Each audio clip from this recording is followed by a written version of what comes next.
This is stone soup. This is the recipe that gets picky eaters to eat vegetables.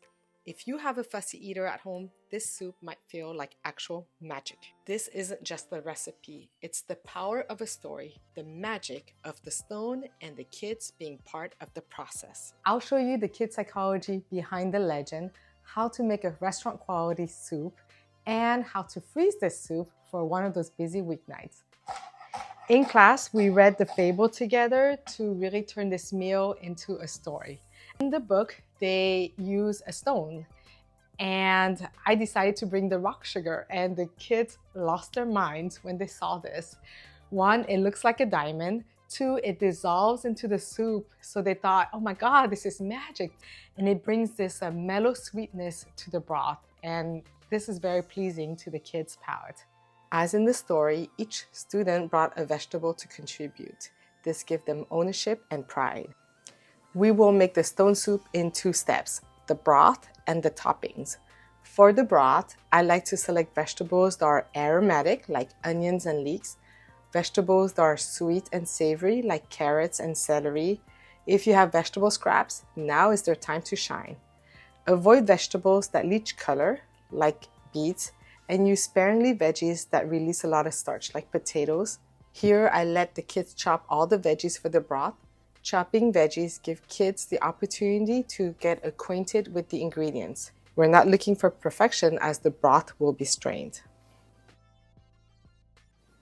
The first step is to saute vegetables inside the pot. This is commonly forgotten, but it's important to do because it will give the broth a deeper, rounder flavor. Saute the vegetables until they're soft, about 2 to 3 minutes. Add the water, followed by the salt. The amount of salt is actually super important here because if the broth is under-seasoned, they are not going to like it. So the exact proportions are going to be in the description below. Increase the heat and bring the soup to a boil. Add the magic stone, then lower the heat and let it simmer for 40 minutes.